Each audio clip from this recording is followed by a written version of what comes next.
This is your Diamond Insight of failed alliances that are nothing but a political circus. In February this year, the much talked about United Kwacha alliance known as UKA was launched to a mesmerized horde of supporters.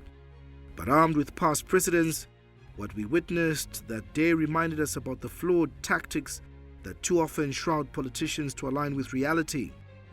Reluctance to appoint a leader of a group of political parties is often a problem among local alliances.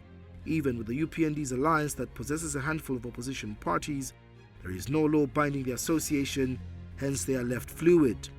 This is precisely a problem we detected when the UKA was unveiled to the nation, as lengthy speeches were made, and just by looking at the panel, one could tell there were going to be issues internally.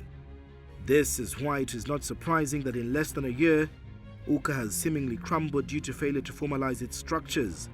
Last week we saw former Secretary General Lucky Mulusa pull the plug on UKA, citing alleged differences in their alliance.